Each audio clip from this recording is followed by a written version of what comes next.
Recovery is not a solo endeavor. It's a team sport.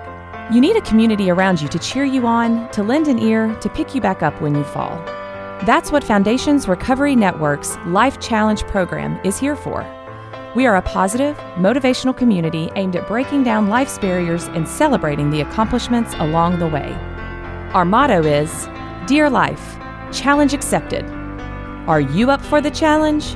Go to lcaccepted.com or call 615-221-5861. I think what that event also did was it made me really determine I wanted to live. So if she didn't, I sure as hell did.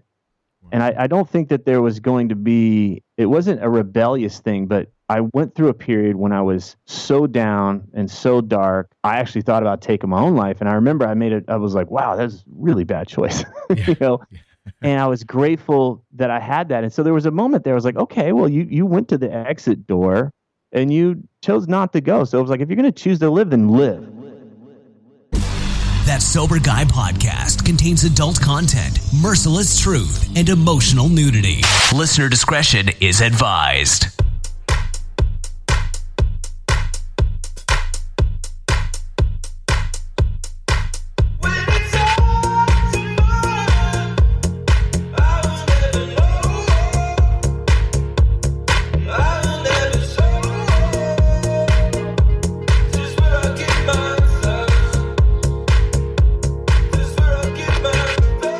Yo, what's up? Thanks for tuning in today. Thanks to Humans for bringing us in.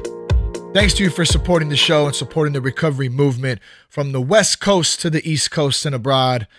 Much love to everybody who supports the show from all over the world and the United States of America. I love it. I'm proud and humble to be a part of it. That's for damn sure.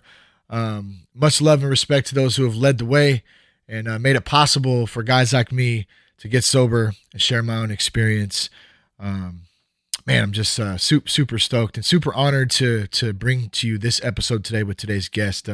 It's absolutely really means a lot to me. So I hope that you guys enjoy it, and we'll get to that in just a minute.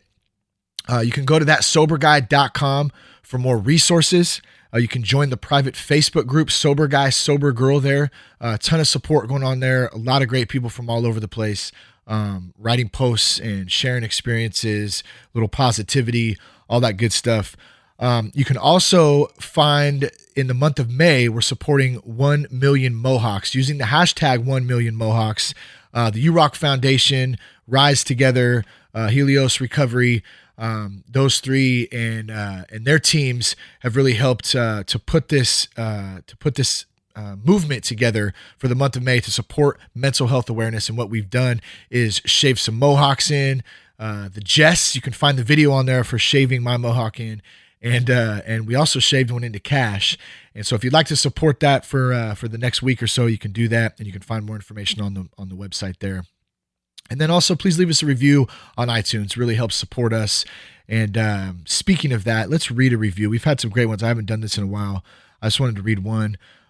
This one says, this was one of the first podcasts I listened to when I got sober. I listen to it every day driving to work, and it's just nice to know that I'm not alone.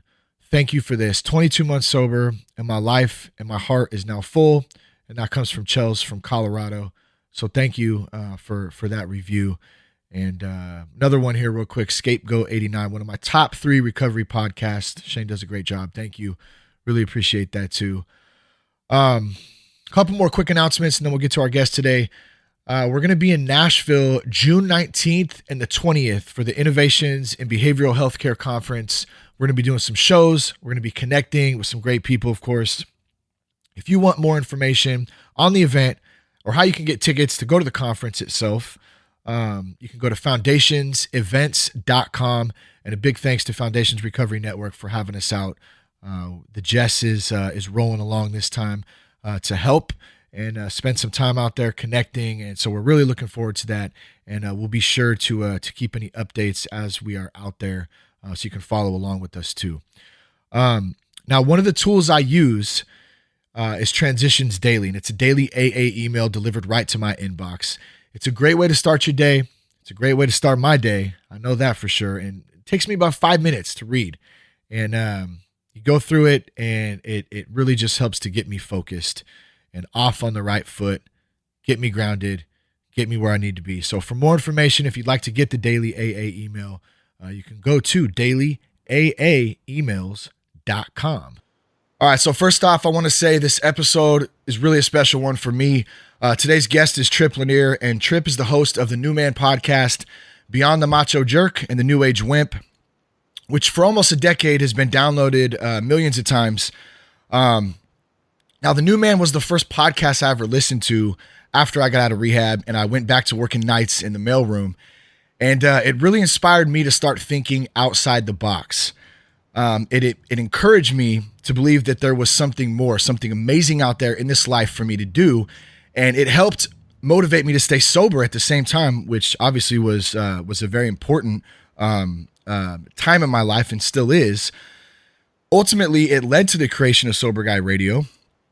And this episode that started it was number 153. It was How to Come Back from the Dead with big wave surfer Greg Long. And I would encourage everyone listening out there to, after this, go check it out. I'll put a link in the show notes to it, and you can find it there. Now, one of my favorite mantras I heard Tripp say, it's always stuck with me, I use it often, is I'm a powerful motherfucker and I can do amazing things in this life.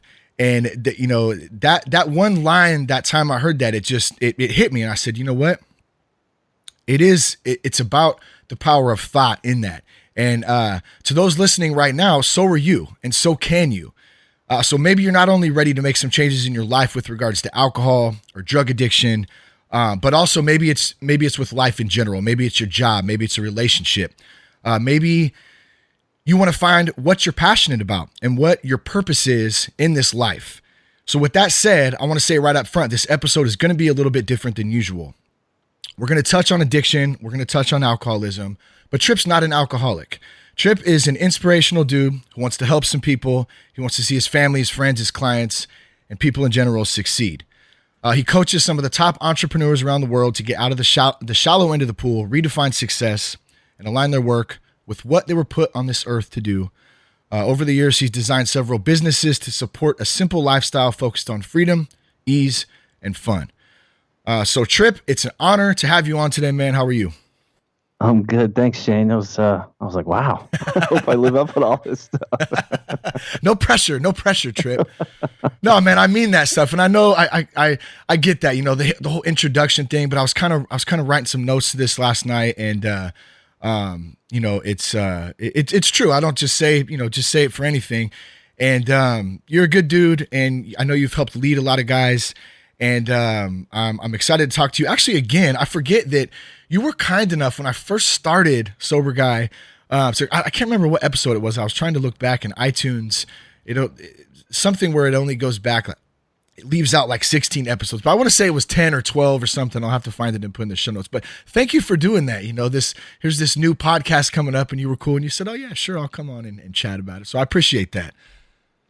Yeah, I was a new podcaster at one point too, and I appreciated that people gave me a chance. So I feel like I see people that are driven and they really want to make a go of it. I liked what you were up to, and of course, I want to help you guys out. Right on, man. So how did you find this passion to help other people and then go on to create kind of a business and a lifestyle around it? I think I always enjoyed having real conversations. I've always enjoyed helping people, talking to people about what's really going on. I've never been one to just really hang out and just have small talk. Yeah. And so the bigger questions in life, like what are we really doing here? We've got this short amount of time. And it could be who knows how long we've got. Like, what do we really want to do with it? That's something I think about a lot. And I think the people that I bond with the most have a similar kind of wink and a nod, like, all right, let's do this. What are we really here to do? And so I just don't have a lot of tolerance for a lot for other things. Like, I still have fun and I can have small talk here and there, but to me, like, it's just like, if we're going to do something, I mean, just chasing money or just chasing like how big my dick can be or whatever, is like, that just doesn't really doesn't really cut it for me. I've always just been inspired by people when I look at what they're doing in the world. It's like, wow, I didn't know you could do that, and I want to do my own version of that, and so yeah, I feel really focused on that. Like, what are we really here to do? And I don't want to piss away this time, and I don't want to be around other people that feel like they're here to piss it away either. Yeah, like life is short, and let's make the most of it. And it's funny you kind of bring that up because we've had a lot of conversations about this on the show, and just in with some of the homies and stuff who are in recovery, and that we always kind of revert back to some of those times, and when we were partying like crazy, and those conversations were so not meaningful, I guess, because of the fact that, or let me take that back. Maybe they were meaningful, but you don't remember them the next day because you're so hammered the night before, right? Mm. So, you forget, and you're not building real relationships. I guess they're based around something. So, what is a real relationship to you, and how do you build that? Well, real relationship. I think what I think we all really want deep down is to be connected with people that it's safe for us to be who we really are. The fear is that, well, if you really got to know me, you wouldn't like me anymore. Yeah. And so a lot of us we're armoring ourselves, we are contorting ourselves, and we're posturing, and it's like, okay, I got to maintain this, or else, man, this person's not going to think I'm really great, or they're going to leave. And I think deep down we have that kind of fear. And so what we most want, what I certainly most want, is to be surrounded by people that if they see who I really am, they still love me, and they still care about me, and they still still want me around. And so I think that's what we really want, is just to be able to kind of drop all of that stuff and still be loved and appreciated. And then to go, how do you go about doing that? I think it requires a very tall awareness that that's what we're doing. Most of us move through relationships in a way which is like, well, how do I avoid this? How do I avoid a bump in the road? How do I avoid an uncomfortable conversation? How do I avoid what might be a possible conflict? And so we end up just kind of staying in these small little circles, but there's no real depth, and there's no real communication. There's no real transparency. And so I think it's a willingness to say, ooh, I'm going to take a big breath here. I'm going to be honest with this person about what's going on with me. And when they say, hey, how you doing? You're going to say, well, I'm struggling with this, or I'm thinking about this, and you'll watch people's eyebrows go up a little bit. And some people are not going to be game for that, and then others will. And I found that those that are on board for that, you've got a possibility to really develop something meaningful. Yeah. So what kind of things, if we talk about you personally, obviously all of us have had ups and downs in life, and we've learned along the way. What are some things for you that have helped you in this process, in learning this and being honest, not only with yourself, but with other people, and kind of building those relationships and building that community around you to grow? Well, it's always, we think of our comfort zone. It's always, it can expand, right? So we can either expand it or contract that. And so there are things that, at one point when I was getting really into personal development, spiritual development, I was like, man, I was in a band, I had this alter ego kind of thing of like, cool guy, you didn't talk about this stuff. You didn't talk about these types of things. And you talked about what kind of amp you were playing or whatever it was, so it was just like I was like, oh yeah, I'm going to go away this weekend. And people were like, oh, okay, cool. And I was like, man, I hope nobody finds out I'm going on a meditation retreat. And that might be more cool now. But back then that wasn't a really rock star thing to do. You were supposed to be shredding stages and partying hard. Like, what?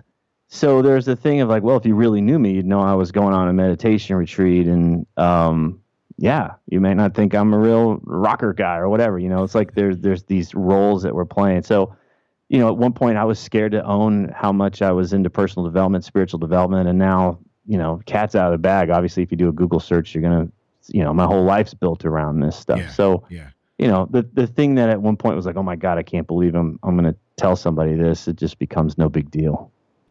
Yeah, it's funny. You brought up, you said playing roles, and I know, like, for me, I did feel like that for a long time. Like I was like playing this role, and that like, one of the big fears was, I'm playing this role and people are going to find out. Right. And how do we kind of navigate through that? And, let me ask you, actually, like, if you felt that way, trying to be in the music business, or not trying to, being in the music business, touring, going to shows, playing shows, recording albums, that kind of stuff. Like, how do you take that and then kind of step outside of that and transition into really finding your passion? Does that make sense? I think what you're saying is like, how do we identify when we're in a role, and then what do we do about it? Well, yeah. How do we identify the role, but then how do we find our true self, I guess, is a better way to put it. That's a big question. I know. I think the first thing is to recognize that our frustration, our there's going to be a discomfort that shows up. And so for me, like, that's the check engine light. That's just information. And most of us are like, oh, this is uncomfortable. So what do I do to check out? What do I do to numb out? So for some of us, it's substances. For others, it's sex. For others, it's, TV and games or whatever. But if you really want to just step back and you're like, well, wait a second, this friction here is information. It's telling me something.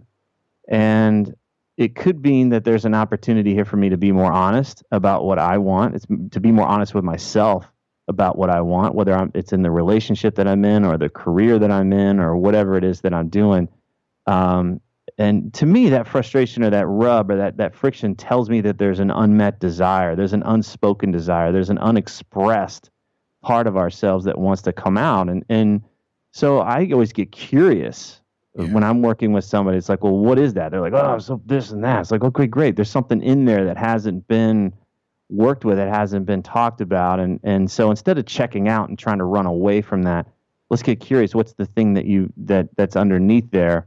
And I think to answer your question, where's the true self? I think it's just staying curious with that part of ourselves and saying, okay, well, if you weren't afraid and you didn't have anything to prove and you didn't have to be, quote, somebody or play this role, well, then what would you want? What's the thing? What's the scenario that you'd like to create? And most people just kind of like, well, I couldn't possibly do this. They'll just like, no. They run away from that responsibility. But I think that's the step of getting out of a victim or a powerless mindset and into a creator mindset, which is saying, yeah, what do I want? Yeah. And can I start to speak up? And that might cause some bumps in the road around there. But what I found, again, is like, well, if you're willing to weather that and you're willing to be honest with that in the relationships and with the people around you, then you have an opportunity to deepen instead of just avoid the things that are uncomfortable. Most of us have forgotten that we are so freaking resilient and so strong that we can get stronger from adversity. And I think most of us are just like, I don't want to deal with that, so we avoid. And then there's the next thing, and then we avoid, and we just get smaller that way. We get more fragile.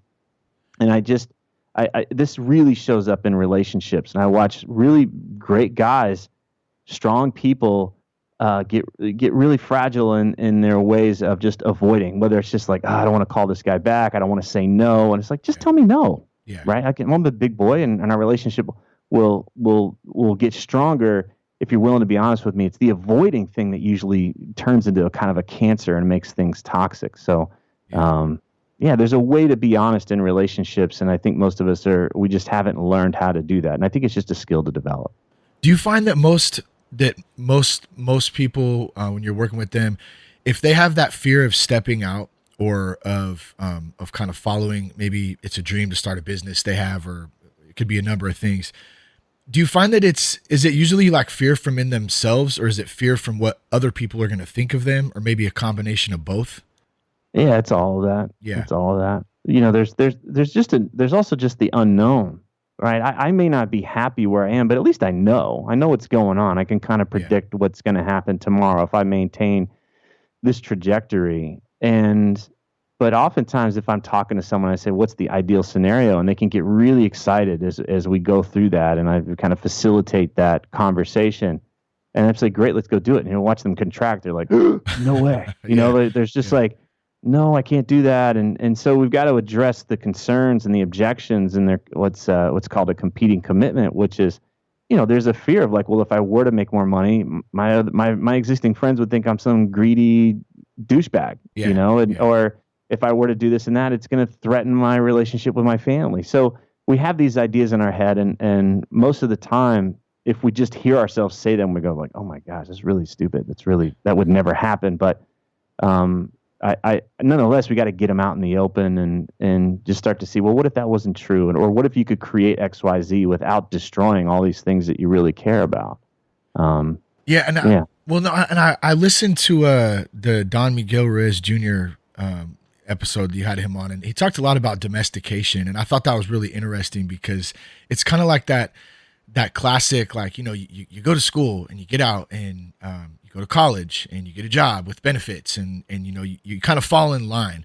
And I'm not knocking anybody out there who has done that or is doing that, or that's what you do. That's not what I'm saying, but you don't have to stay in that, I guess is more or less what I'm saying. And I kind of wanted to hear your take on the domestication process. Is that something that kind of hit with you? And what's your take on that?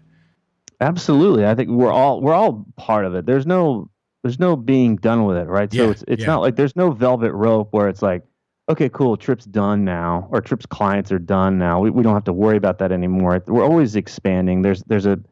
We go through a version of the hero's journey. We get to the other side, and then it's easy to just create another role there. It's easy to just create like another mold for ourselves, and that can become limiting again. So the real work is to just stay curious and stay playful and notice like, this worked for me for a while and now it doesn't. This no longer is where I feel a sense of peace or I've got freedom of expression here. So it's I think the biggest thing that causes our suffering is this idea that we're done. Okay, cool. I got the job and now I'm done. I got married, now I'm done. Yeah. Right. And then there's this thing where I can turn off the brain. I can park my fat ass on the couch and not have to think anymore. And that'll be fine for some folks. But I think for others, it's not that we have to strain or anything like that. I think there's a real ease to this, but there's also just a willingness to be honest where it's like, what would be fun? What would be playful? What would be creative here, given where I am today? And that kind of question can be unsettling for some because it invites change, it invites uncertainty, and most of us just want to eliminate uncertainty, but that's a false sense of security when we do that. So what about the guy out there who's listening, who is he's got the 9-to-5, he's making good money, paying the bills, but does have this idea, this dream or something else to do? Like, how do you even start? So let's say you make that decision. You know what? I do want to pursue this a little bit, but I still got to take care of business on my day job, right? Like, how do you start to kind of step out and do that? Do you start working, at nighttime? I mean, is there any application points to kind of just like a starting point? Yeah, I think the first thing is to get over this idea that so many of us we create this excuse. I can't start on this until I've got X amount in the bank, and I know my kids will be fine, and I know my wife will be happy, and I know I've got another thing lined up. Like, we create these excuses so that we don't have to engage the process. Most of the time, just engaging the process means, you know what, I've got this friend, he's got a similar business. I'm going to take him to lunch, and I want to ask him some questions. And then I'm going to take that guy to lunch every other week and ask him questions. And based on those conversations, I'm going to turn that into some simple actions that I can start to do. So a lot of times we think that change has to be this drastic, like bone-breaking thing. It's just like crack and it's done. And it's often it's not. It's just a series. It's like dripping into a bucket. It's just one drip after the other. And so I would say, get out of isolation. Start to talk to people who can really challenge you and help you. Don't go talk to your buddy who's not going to do it. Like who's going to believe your excuses. Go talk to somebody who's done it, and they'll be like, great, have you considered this? Have you considered that? Can I introduce you to this person or that person? And just get into the process. I'd like to say, what would you do? How would you approach this if you were being paid a lot of money to do it? Yeah. And this can be true if you just want to get in shape. This could be true if you wanted to build a business or you wanted to write a book, but just imagine it was your job. How would you approach it? And a lot of times we snap into this other thing where it's like, oh, I'm not going to wait until I have an hour on Sunday night to do this. I'm not going to go spend more money and time and resources on, a new screen, big screen TV or something. It's like, I'm going to go find the best people I can that can help me out with this. And I'm going to put the time and energy and resources behind it. And so I like turning that professional mindset to get out of amateur hour and bring a professional mindset to it and work with where you are. Don't make excuses. Just, okay, great. A little bit's better than nothing, but get in there. Yeah. So we can start a little at a time. We can do the simple things, just like you mentioned, just like talking to somebody, but at the same time, we can think big. It's okay to think big, right? That's the tension, is that can we hold those two perspectives, right? Can we hold that big perspective of the thing that we're wanting, but then also be able to zoom in and say, okay, well, this is the next step now. Most of us get into trouble when we're trying to predict the future. We're trying to do the thing that we think is necessary for something to happen in 5 years. It's not it. Yeah. It's always about we just can't believe that the next step is so simple. It's a phone call. It's setting up a lunch. It's asking this guy something, or it's asking that guy another thing. So I've found that, it's not that sexy. It's just, it's a blue collar, baby. It's like roll up your sleeves and just get in there and start making this happen. So, but it's holding those two perspectives. It's the big picture and then saying, okay, and that creates tension, where we are and where we want to be. Imagine there's a rubber band between those two things. That'll create some tension. And a lot of us, again, are just wanting to escape tension. We just want to not feel anything. So we're numbing ourselves. But if you can start to live with that, David Emerald calls it dynamic tension. You can use it to enliven you. You can use it to motivate you and like, okay, cool. What's the one little tiny thing I'm going to do today that's going to move things forward? So I wanted to discuss Rule 62 with you in recovery. And I learned this from my buddy O from the Share podcast. And I think it came from an old AA'er, I think. So his nickname is O? O, Omar. Man, I want a cool name. I know. Isn't that cool? Oh, what's up, Like you just claim a letter out of the alphabet.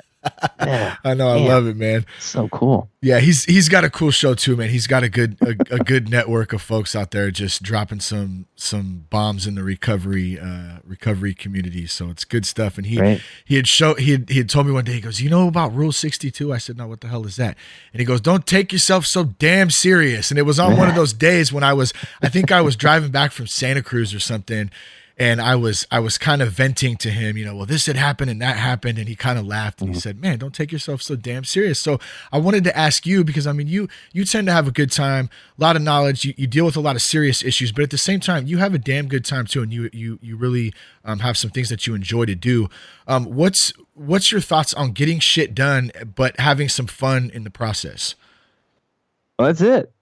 I think that, it's too sad. Like, why take it so seriously? That's the thing is, right? It's like, it's a paradox, right? Like it is serious. Like we started this conversation like, hey, look, we only got this limited amount of time on this planet. We could be freaked out about that and be like, oh my God, I got to make sure I get everything, or it could be like, can we hold that paradox to like, all right, we only have so much time here now. Let's play. Like let's play like kids play on the playground. It's serious business, but it is play. Yeah. And I think we can watch an artist, create their thing and they can be really serious about it. But then at the end of the day, it's just play, right? Like, so I think that's hard for most of us to kind of find our way through that paradox of how can I live with an open heart? How can I love fully? How can I play full out? And then also recognize that I don't get to take any of it with me. So that's huge. It's hard. It's a hard thing to wrap our head around, but to me, it's just like it's just honestly where I'm happiest. If I'm not taking things seriously to a certain degree, if I don't think that things matter, then there's kind of a nihilism in that, and it's just like there's no enjoyment in that. So things do matter, but then it's like if there's no joy in it, if there's no play in it, well, then that's not enjoyable either. So I believe our real purpose here is to experience just deep joy, deep love in this lifetime. And that's the barometer. That's the barometer. Our mission is in service of that deep love and that deep joy. our work on the planet is in service of that deep love and that deep joy. And if we put things in our life that are getting in the way of that deep love and joy, then it's time to course correct. It's time to look at that. So it's great to take the piss out of stuff every once in a while. And I went through a period at one point. I think I was starting to take myself and this podcast that I was doing really seriously, and so I created an April Fool's video where I just imagined that somebody had hacked into the camera on my MacBook Pro, and was recording me coaching like some of these scumbags. And basically, yeah. And so my basic thing was like, yeah, you know what you want to do is you want to pull your dick out and take a picture of it. That's what people want. And I was the whole time I'm drinking and eating ice cream and just lie your ass off. Like it was just. I'll put the video in the show notes. I have it here too. You guys got to watch it. It's hilarious. But the thing is like it was actually really liberating to do that. Yeah. It was very liberating because people take this stuff so seriously, this personal development stuff so seriously, and I was just like, you can't take it seriously. If you can't laugh at yourself, there's something that's off here. And so I wanted to poke fun at the profession. I wanted to poke fun at myself, but there was something really liberating about that. I was so nervous to publish that, but at the same time, it was like, here's me. I'm going to be playful. I am really playful. And if you can't stand it, if you don't like me, right, here's the fear, right? If you really knew me, you'd know how playful and funny and joking I am. And if you don't like that, then okay, sorry. So we're not going to move forward. And we get into that adulting, right? You start adulting and everything is so like, I have and don't get me wrong, we all have responsibilities. We have shit we have to take care of, but we get into that mindset where we forget to have fun. And I know for me, like, especially having kids, that really brought out being a kid again almost. And you get to go back and you kind of touched on that, on going back. And I know, like, when I got sober too, I started to find out who I was again, but it brought me back to being a kid again, and I got to laugh again and enjoy to do some things again. And that part has been just as instrumental in growth as much as like the serious stuff, right? Like learning and trying to move on. It's been huge for me. And who doesn't want to just laugh, right? Like who just throughout the day, just have a good time and lighten up a little bit, and things can be a lot easier. And I think it makes us tougher too. I really do. Like I do these workouts with this like group training thing, and they're brutal. Yeah. And there are moments where I'm just like, oh my God, I think this is it. I'm going to die right here. I'm going to die staring at this ceiling. And, but I pop up and I do this Michael Jackson move where I spin, I do my hands in there. And it's like, I feel 20 times better after I do that. Tell me you grab your nuts too. You got to grab your nuts. Yeah. It's just like, come on. Like, and I just feel it's like, okay, I'm back. Yeah. There's this shift. Like I can collapse in that moment under my own pain and despair, or I can, like bam, and I'm back. So maybe I'm just channeling MJ, but I don't know. I think it makes us tougher. That's my point. And I think that Rule 62 is probably has that in there. Is like we weaken ourselves when we take ourselves so seriously. We make ourselves fragile and precious instead of realizing how tough we are and being able to laugh at it. And there's moments where it's just like you throw that little thing in there and you laugh and your heart opens and it's like something relaxes and you find even more strength. Well, a lot of us too have busy ass schedules and we're trying to fit all these things in, and it can get overwhelming at times. And as we get older, exercise, diet, those are two big things. And I know it depends. I'll go up and down. Like I'll have a good month and then I'll have, a month that's not so good. It's kind of back and forth. How important is exercise and diet to you, and where does that fall in line into kind of your program?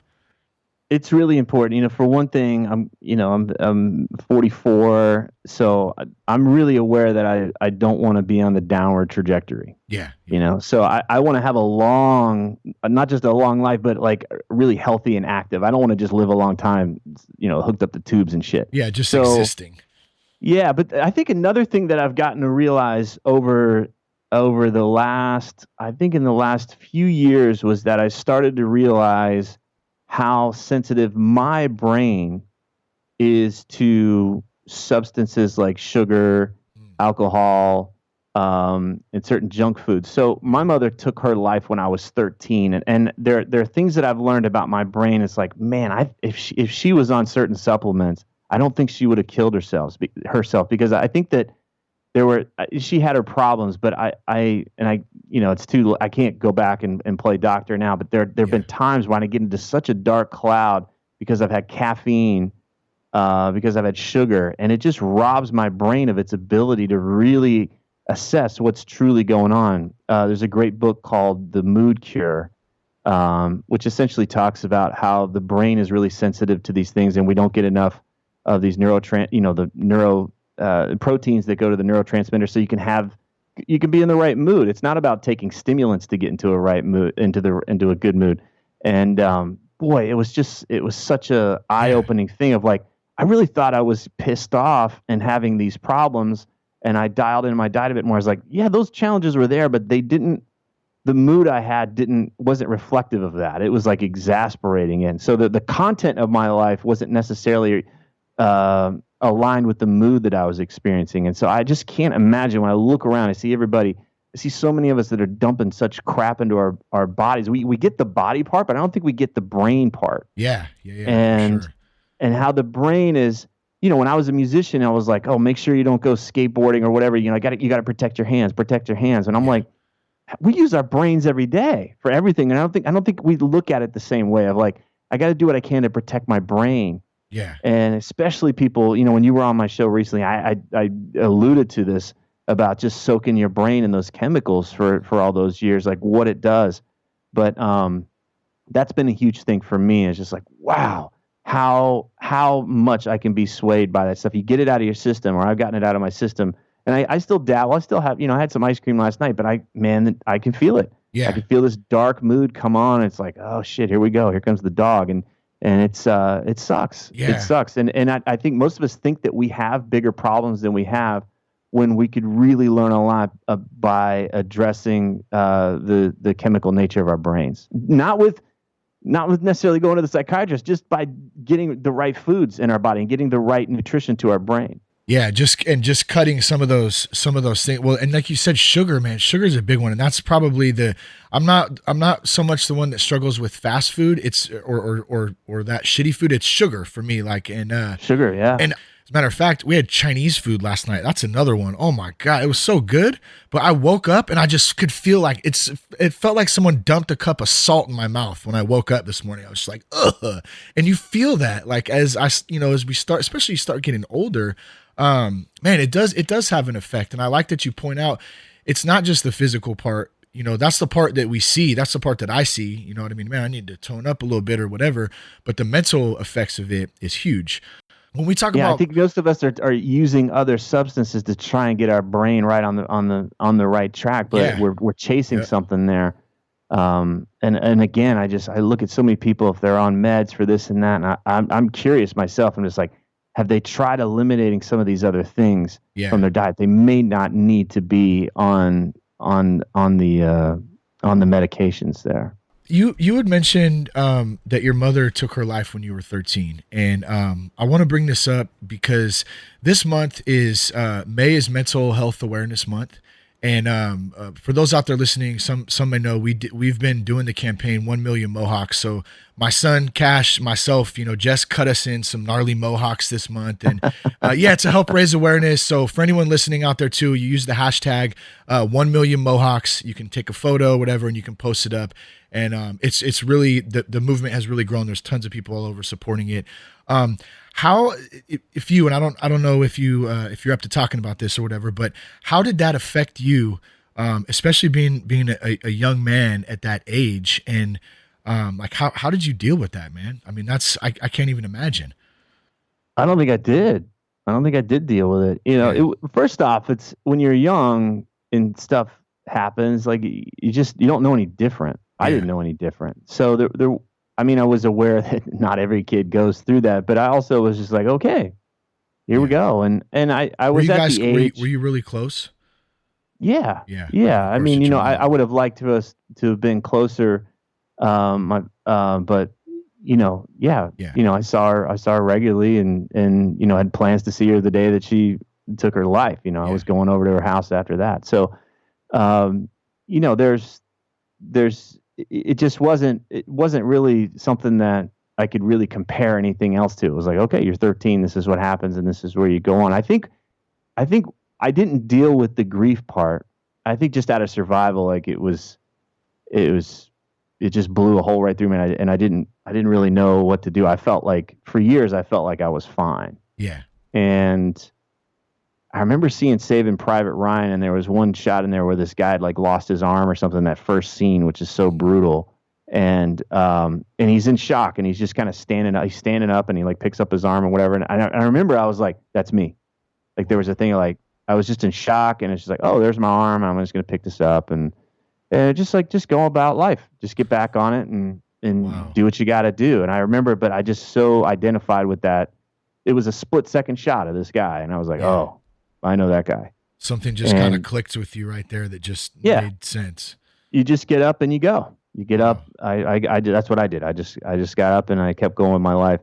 It didn't really start to impact me until I was in my 20s, and I noticed that my ability to go through emotional situations, I just didn't really have much bandwidth for it. So there was someone close to a family friend had passed away, and I remember I was just like, it tapped into my grief, and I was a yard sale. And so it was like, oh, there's something in here, and I haven't dealt with it.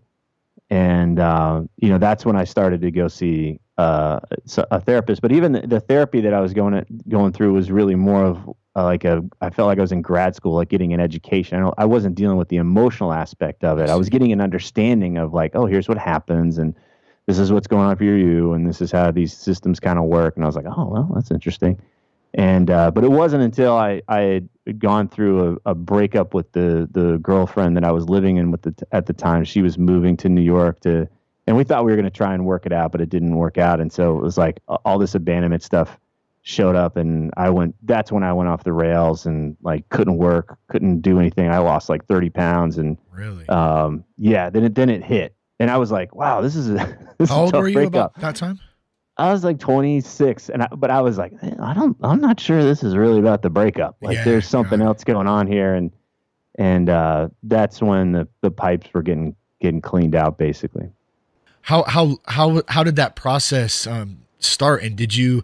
A lot of us, you know, when we're talking about specifically recovery, you know, have been through some sort of traumatic event, and you know, some people turn to drugs, some people, you know, kind of like we alluded to, we have things that we kind of tend to fill that void with. Had you turned to anything at that point, or was it just maybe staying busy and not dealing with it, just kind of stuffing it down and acting like you said you were fine, or was there something that really took shape, you know, in that process? I think what happened for me, I mean, I remember not even being able to watch television. Like just television just sucked for me.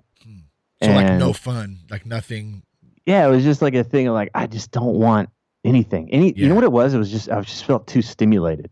It was like everything was too loud. I just wanted to put some earplugs in and some sunglasses on. Like the world was too freaking loud for me. Wow. And so I don't remember, I've never been much of a drinker in private. It was always like, if I went out, it was, I go drink when I went out. Yeah. But so I wasn't sitting at home drinking or anything like that. If anything, after I started to get some strength back and started to, you know, I got really into music. I just got really creative in that period.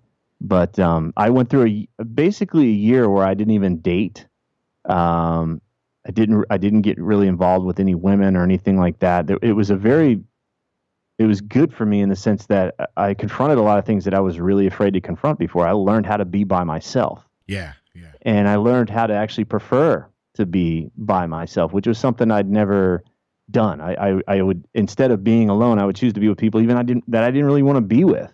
So I learned to actually become friends with myself and enjoy being by myself. And that gave me a lot of confidence that I didn't need somebody around in order to be okay. And that was a big part of it. And that's also when I started to get really curious about, all right, well, what's going on, man? This mind and this emotion and this spiritual stuff is just, it goes deep. So if anything, I turned into a voracious reader. I just was like, what is going on, man? Other people have gone down this hole. So what is this? And I just started devouring information there. That was the beginning of being the personal development jackass. I think I was like, okay, I got to make sure I never have to go through this again. I think I was trying to outrun it. I wanted to create an escape. Probably there was a shadow side to it for sure that I wanted to create an escape. It's kind of cool though, man. As you're kind of saying this, like I'm realizing, and you correct me if I'm wrong, but almost subconsciously,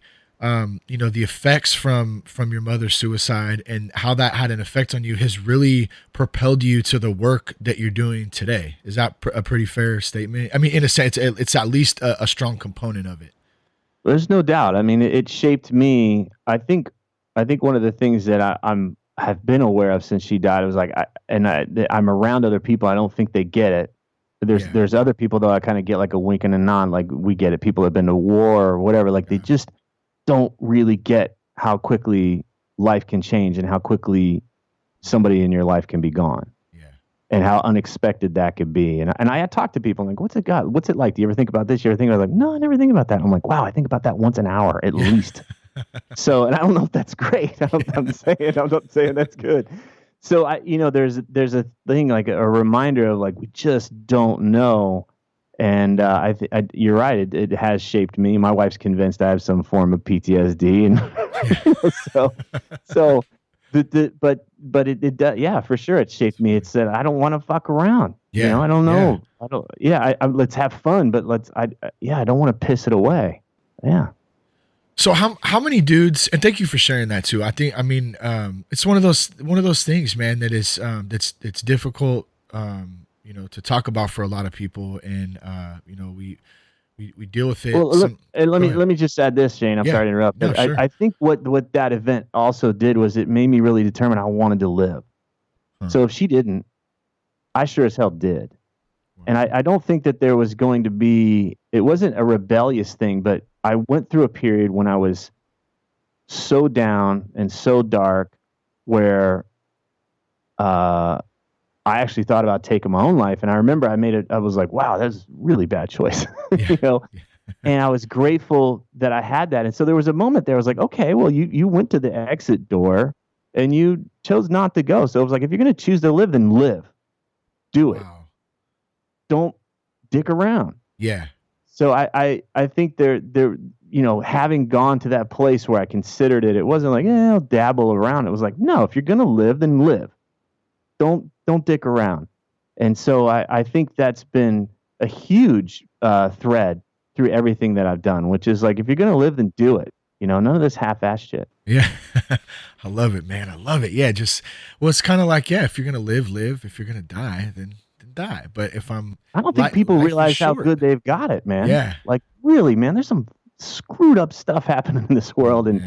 And yeah, we may have our problems, but man, I look at the people and it's like, we're so lucky. We just don't get how lucky we are. And we're spinning out about problem A or problem B. And yeah, it might be a challenge, but gosh, we just don't get how fortunate we are to be able to like call that problem A or problem B. Oh yeah. And that's another good point too. In just recovery programs in general. And just, I say recovery programs because, most of the audience out there listening, you're probably in recovery, someone who is, but I think this really applies to a larger scale of just life in general, that gratitude. We wake up every day. That's enough in itself to be grateful about. But if we're walking through life trying to control everything, our circumstances, we can't control outer circumstances, but we can control ourselves, and we can control our responses to things, and we can control how we choose to look at life, how we can choose to look at that day. And I love that you bring that up, that choice. If I'm going to live, I'm going to fucking live, and I'm going to go at it balls to the wall. I don't care what anybody fucking thinks. I don't care. I'm going to go after it and get it. And I love that, man. I'm getting all pumped up right now. Shit. Get off my soapbox. So I got a couple more questions for you, man. And then we'll wrap this thing up. How many of the dudes that you work with out there, and just give me a rough estimate. Maybe it's none, maybe it's 10. I don't know. How many dudes would you say that alcohol might be negatively affecting their lives? And then is there any dudes that it's obvious that alcohol is affecting their lives or drugs, but they're not willing to admit it? I would say of the people that I'm working with, I think only one of them has alluded to an issue with alcohol at this time. Mm-hmm. Most of the guys, now I have guys that I worked with that have issues with alcohol, but they don't drink anymore. I guess I should have clarified that a little bit. I don't mean actively, but maybe just people and guys that you've dealt with, maybe even just in personal life too.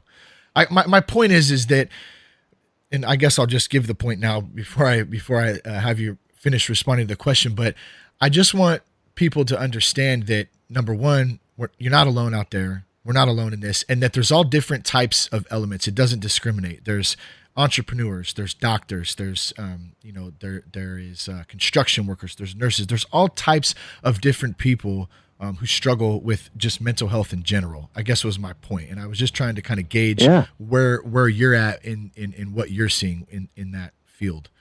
It does show up. Typically when I work with people though, they've done some work around this, and now they're in the thing of like, okay, I want to live. Mm-hmm. I want to make this course correction.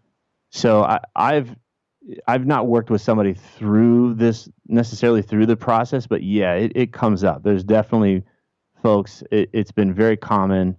In the past, can't think of like numbers. Yeah, they've dealt with it in the past, and now they're course correcting. Got it. And those are really powerful people. Because they know they can do it. Like there's a humility to it, but there's also a thing of like, I can take this on. And so I just always appreciated that. I can't really say that, we can't do that. You can't really do this work and have a dependency situation going on. Sure. An active one. All right. Last question for you, Tripp. To someone out there listening who is a creative mind, someone who knows that there's something more for them out there. They have these, this dream, this specific goal set. They don't really know where to start. What advice could you give them? Get started. You don't even have to know. Get out of isolation. Stop making excuses. Gosh, I just made a video about this last week about all the excuses people make, and there's usually it's just okay. So imagine you had whatever you think you need in order to get to be ready. Say we have some ideas like, okay, I'm not ready yet. Okay. So what's the scenario where you'd be ready? And if I had this, if I had more confidence, if I had more money, I had this. Okay, put yourself in that scenario. Imagine that. Yeah. And then what's the next thing you do? Oh, well, I'd make this phone call or do this. And I was like, okay, great. Let's do that right now. Mm-hmm. What? Yeah, right now. Pick up your phone. Let's do it. And it's just like, oh man. So this is where it's so powerful to work with other people, whether it's a coach, it's a group, or it's get out of your own thing, because it's so easy to bullshit ourselves and be like, yeah, that'd be great. I'll do that Monday. I'll do it Monday. Yeah. So, do it now. Go find some other people, get a buddy and say, hey, let's challenge one another to get this thing done. And I don't want to be at your funeral giving a eulogy and calling you, a dickhead because you didn't do what you said you want to do, and vice versa. So let's hold each other to this. And, but yeah, it's most of the time if we really get into it, we know the next step. Yeah, we really do. It's just a matter of setting up a container. Set something up where you'd have the wind at your back. Again, if you were going to be paid a lot of money to do this, what would you set up to ensure that this thing happens? That's awesome, man. I so appreciate you, man, coming on today. Where can folks reach out to you, find more information about any of the projects that you're working on? I get your emails; they're awesome. Always a good little nugget of some knowledge, followed up by some additional information. So, if anyone wants to find that, where could they do that, Tripp? The easiest place is the newmanpodcast.com. That's where kind of everything's kind of centered out of there, and you can click over from there. You'll find information about the coaching stuff that I do, and then there's also just a ton of stuff